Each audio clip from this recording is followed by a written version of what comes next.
요한계시록 5장 8절에서 14절까지의 말씀입니다. 함께 하나님의 말씀을 읽겠습니다.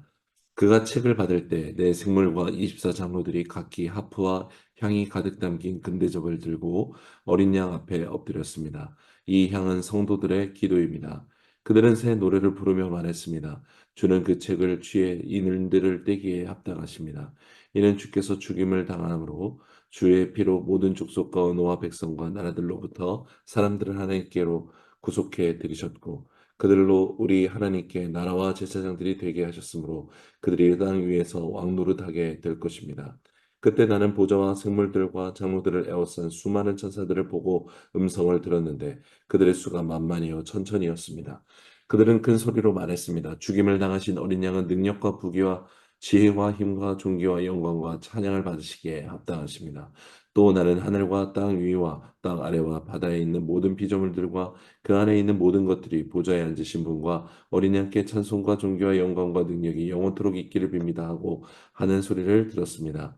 이에 네 생물은 아멘 하고 화답했고 장로들은 엎드려 경배했습니다. 아멘. 십자가에서 죽으신 어린 양 예수 그리스도께서 이제 하늘 보좌에 성부께 두루마리를 받으면서 이 하늘 보좌에 등극하시는 이 왕위가 계승되고 있는 장면을 보는 것과 같은 지금 이 본문을 저희가 지나고 있습니다. 하나님께서 앞뒤로 적으셨고 일곱 인으로 봉인하신 이 두루마리를 열 수 있는 것은 하나님이신 예수 그리스도 밖에는 그 누구도 열 수 없는 것이었습니다.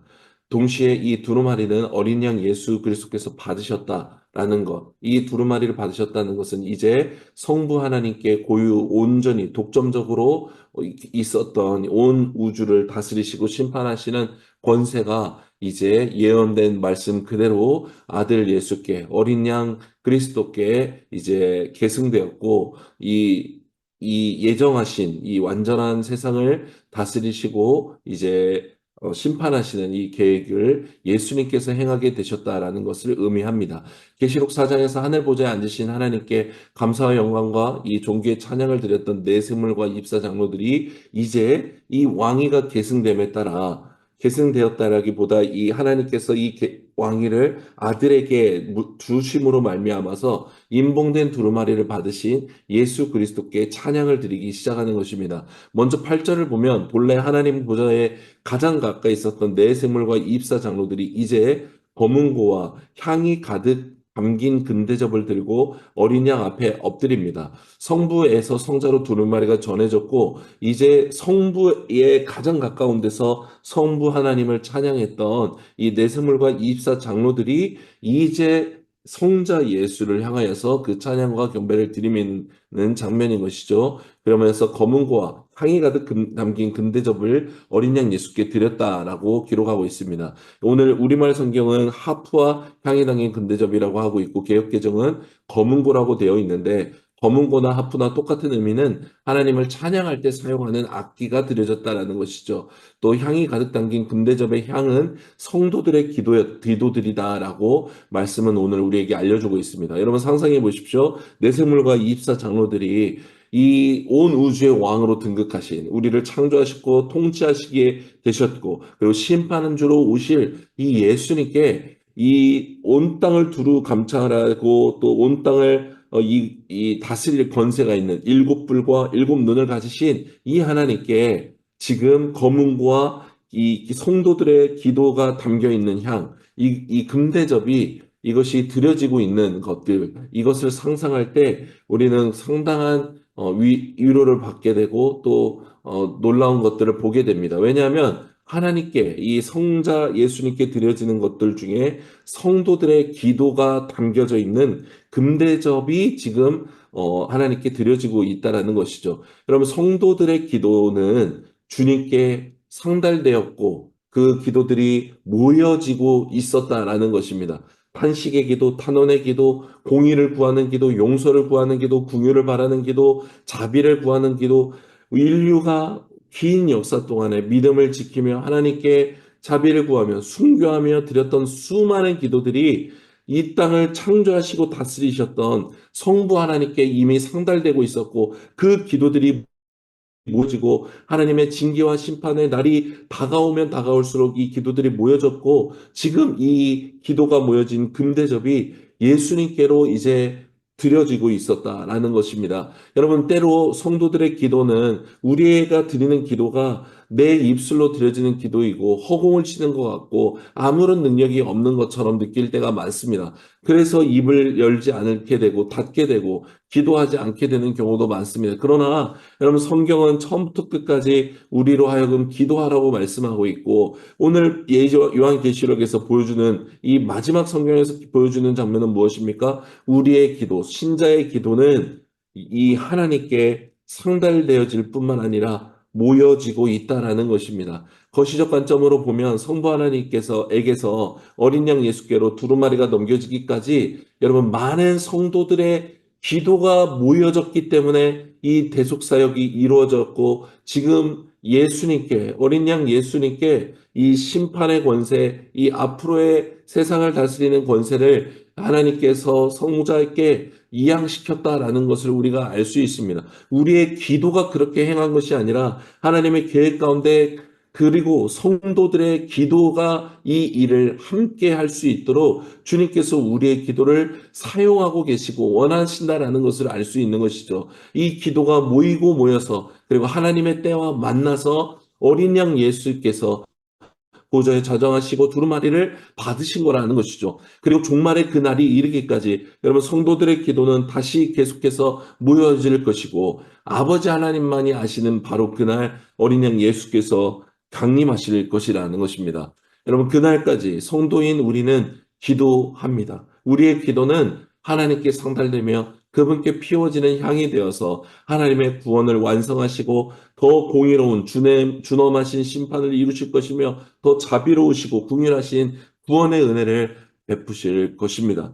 기도하기를 멈추지 않아야 되는 이유, 우리가 기도하도록 부름받은 이유가 여기에 있다라는 것입니다. 오늘 본문에는 하늘 보좌에 앉으신 어린 양 예수께 드리는 세 번의 찬양이 등장하고 있습니다. 9에서 10절에 내 생물과 24장로들이 이 어린 양 예수를 찬양하고 있고 11, 12절에 보면 만만과 이 천천의 수많은 천사들이 찬양하고 있습니다. 그리고 13, 14절에 보면 모든 피조물들이 보좌에 앉으신 어린 양께 찬양을 드리고 있습니다. 이 세 찬양을 보면 내생물과 24장로들, 그 다음에 이 내생물과 24장로를 둘러싸고 있는 수많은 천사들, 그리고 더 바깥에 동심원 구조로서 제일 바깥에 있는 하늘과 땅의 모든 피조물들이 보좌에 앉으신 창조주이시고 처음부터 계셨던 그분, 이 주님을 찬양하고 있는 모습을 우리에게 보여주고 있습니다. 여러분, 이 장면은 성부 하나님께서 친히 아들 어린 양 예수를 왕으로 등극시키면서 왕이 계승신과 같은 그 계승식의 피날레와 같은 느낌을 우리에게 보여주고 있는 것입니다. 어린 양 예수께서 유다의 사자가 되어 성부께 두루마리를 받으며 왕으로 등극하시는 이 장면.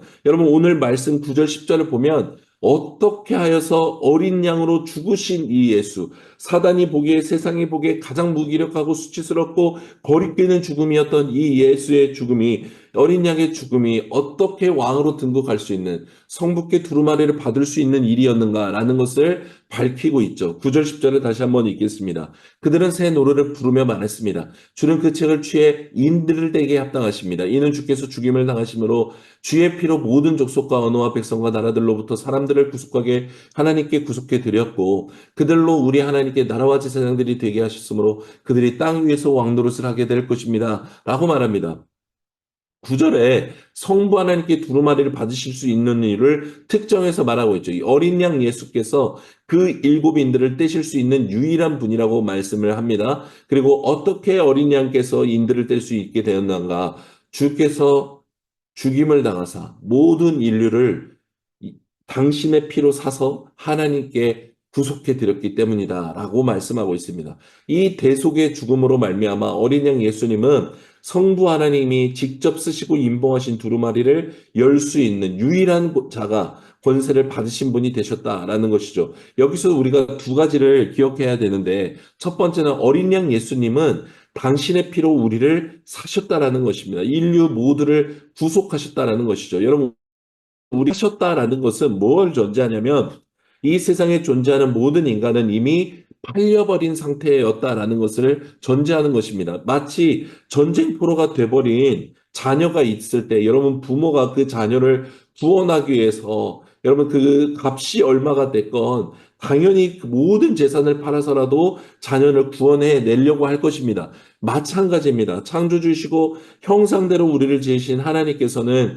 우리가 죄로 말미암아 이 사단의 권세 앞에 죄와 사망의 권세 앞에 팔려버린 존재. 그래서 영원한 사망에 죽은 것처럼 고통당할 수밖에 없는 상태에 있었는데 주님이 당신의 피로 우리를 사셨다라는 것입니다. 그냥 은혜가 아닙니다. 그냥 자비를 베푼 것이 아닙니다. 당신이 죽으심으로 그 보혈의 피를 흘리사 우리를 사셨다라는 것입니다. 여러분 그 정도로 우리가 가치가 있고 사랑받는 존재라는 것을 기억하십시오. 그렇게 제 권세 아래 팔려버렸던 우리는 영원한 생명을 얻게 되었다라는 것입니다. 이 대속으로 말미암아 성부 하나님께서 어린 양 예수를 바로 왕으로 등극시키신 것입니다. 두 번째 기억해야 될 것, 어린 양 예수께서 우리를 사셨다라는 것은 여러분 우리 이스라엘에게 하나님이 약속의 땅에 들어갔을 때 주셨던 고엘 제도와 연결되는 모습으로 이해할 수 있습니다. 하나님은 이스라엘 백성을 약속의 땅에 들어가게 하셨고 각 지파 가문별에 따라서 땅을 나눠 주셨죠. 그리고 이 땅은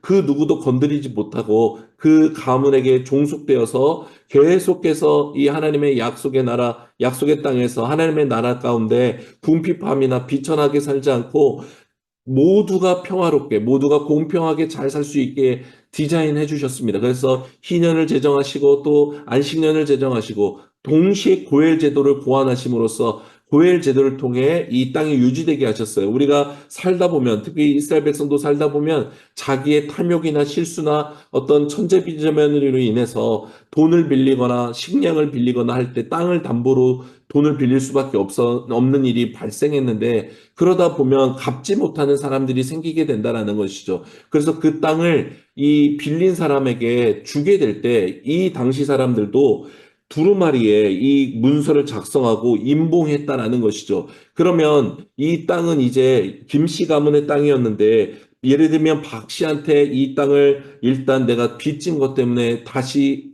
돌려받을 때까지는 이 땅을 자기가 준 계약서를 임봉된 계약서를 풀 수 없다라는 것입니다. 이 임봉된 증서를 자기가 풀 수 있는 유일한 방법은 자기 힘으로는 갚을 수 없으니 하나님이 주신 고엘제도, 즉 가장 가까운 친족으로부터 이 빚을 대신 갚아줄 사람이 나타나야만 빚을 갚아줌으로 말미암아 이 땅이 내 것이 아니라고 썼던 이 임봉된 계약서를 없애고 다시 내 소유가 되는 이것을 회복할 수 있는 제도였습니다. 여러분, 룻기가 바로 이 고엘 제도를 통해서 나오미와 룻 가문이 남편이 또 남자가 아무도 없었기 때문에 절망할 수밖에 없는 현실이었죠. 자기들의 삶도 바빠겠지만 앞으로도 아예 미래가 없는 삶이었어요. 그런데 어떻게 합니까? 보아스가 기업 물을 자가 되어서 고엘 제도에 자기가 그 기꺼이 대신해서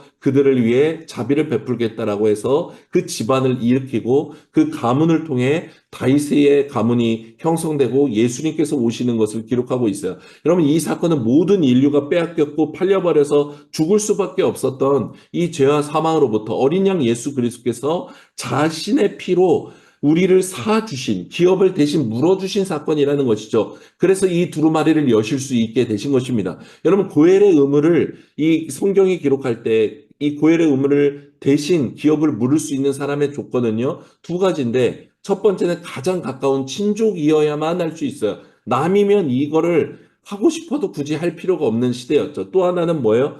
빚을 갚아줄 수 있는 능력이 있어야 됐어요.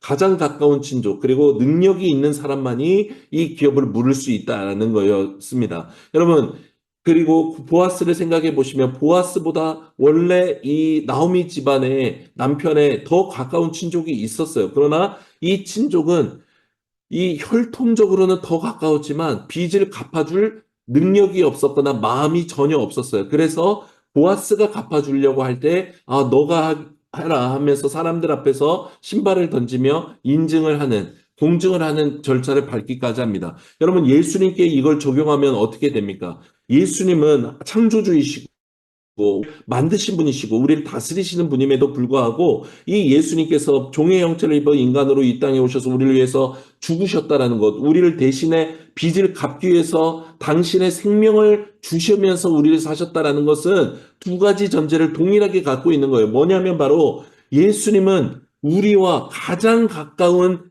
친족이라는 것입니다. 그래서 갚아주신 거예요. 여러분, 상관이 없는데 예수님이 자비를 베푸신 게 아니에요.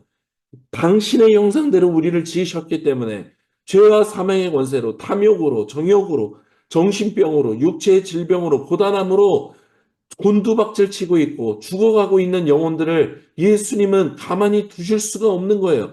가장 가까우신 혈족이시고 친족이시기 때문에 우리를 위해 죽으신 것입니다. 우리가 원수되었을 때, 우리가 죄인되었을 때 아예 하나님을 무시하고 멸시하는 그때에 우리를 위해 죽으신 것입니다. 가장 가까우신 분이셨기 때문입니다. 또 예수님만이 죄와 사망에 팔려버렸던 우리를 사실 능력이 있는 유일하신 분이 되신 것입니다. 무죄하신 하나님께서 친히 이 땅에 오사 사단은 감히 생각지도 못할 방법으로 우리를 구원하시고 우리를 돌보사 대신하여 이 모든 죄의 값을 갚아주시는 놀라우신 은혜를 베푸신 것입니다.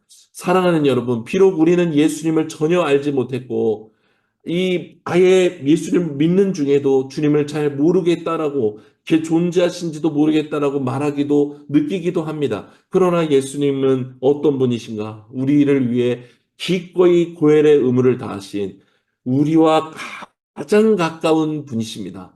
여러분, 우리 가족을 위해 우리 성도님 모두가 생명을 바쳐서라도 살리실 것입니다. 마찬가지입니다. 우리의 큰 형님이신 큰 오빠이신 예수님께서는 우리를 가장 가까운 분으로 구원해내신 우리의 친족이시요, 우리의 혈족이십니다. 그분이 바로 우리의 구세주이시며, 우리의 주님이시며, 온 우주의 왕으로 등극하신 어린 양이신 예수님이십니다. 여러분, 이 가장 가까우신 예수님이 우리를 위해 죽으셨다라면, 그러면 어찌 우리가 이 세상을 살아가며 이 은혜 안에 거하는 이 은혜를 놓치며 살 수 있겠습니까? 이 성경이 놀라운 것은 10절에 예수님이 고엘의 의무를 다하심으로 회복된 이 정체성이 어떻게 드러나는지를 말씀하는데 그게 바로 10절에 이들을 나라와 제사장으로 삼으셨다라고 말하고 있어요. 여러분 이 표현이 다 출애굽기 19장 6절에 이스라엘 백성을 불러서 어떻게 하시겠다. 사명과 정체성을 주시오. 그때도 거룩한 나라여 왕 같은 제사장이요 이 소유된 백성이라고 말씀하시는 이 베드로전서 2장 9절의 말씀 이것이 요한계시록 이 5장 10절에 다시 나오는 것입니다. 여기서 나라, 하나님의 나라라는 것, 여러분 하나님의 나라는 국가 어떤 지역이 아닙니다. 이 바실레이아트 테우라는 하나님의 나라는 개념은 하나님의 통치가 임한 곳, 하나님의 통치의 개념인 것이죠. 즉, 예수 그리스도를 믿는 믿음으로 그 온 우주의 왕이신 예수님의 통치를 믿는 자들의 삶이 곧 하나님의 나라요. 그가 살아가는 지역과 그 시대와 그 시간과 공간에 바로 하나님의 나라가 임한다라는 것입니다. 하나님께서 바로 이것을 회복시키셨다라는 것이죠. 예수님을 믿는 사람들을 통해 동시에 제사장 나라라고 우리를 제사장으로서 부르신 것을 말씀합니다. 이 땅 가운데 예수 그리스도를 보지 못하고 믿지 못하는 자들에게 예수님을 믿을 수 있도록 그들의 대신하여서 주님께 중보하고 그들을 위해서 이 속죄의 제사를 드리는 복음을 전하는 이 사명을 우리를 받게 하셨다라는 것을 알 수 있습니다. 여러분 그래서 영적으로는 이미 우리 그리스도인은 하나님의 나라요 그분의 제사장이요 그분의 자녀가 되었지만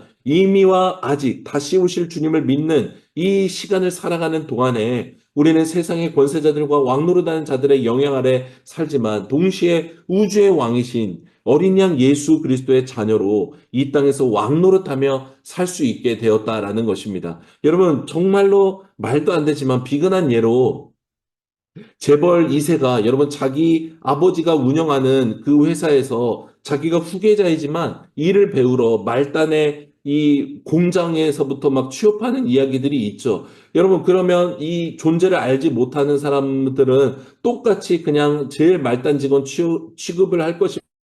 무단하게 일하고 억울한 일을 당하고 막 이런 걸 다 경험하면서 경영 수업을 받는다라고 생각해 보세요. 당연히 육체적으로 힘들고 고통받고 어렵죠. 그렇지만 자기의 정체성이 아버지가 이 회사를 가지신 분이요. 아버지의 뜻대로 이게 다 운영될 것이고 끝이 정해져 있잖아요. 자기는 반드시 신실하게 이 일을 수행하면 이 회사의 왕, 이 회사의 CEO가 될 거라는 것을 알고 있는 재벌 2세는 잠시뿐인 이 고단한 삶을 기꺼이 견뎌내는 것이에요. 그것에 매몰되어 살지 않고 아버지의 뜻을 바라고 아버지가 보낸 뜻을 알아. 그곳 가운데 무엇이 잘못됐는지, 누가 억울한 사람이 없는지 이런 시스템을 더 곳곳에서 보며 애통하며 아버지께 기도하며 아버지의 뜻을 이루려고 할 거라는 것입니다. 여러분, 마치 우리의 신분, 회복된 신분, 주님께서 다시 영원한 생명을 주신 신분은 그냥 죽어서 천국 가라고 우리를 이렇게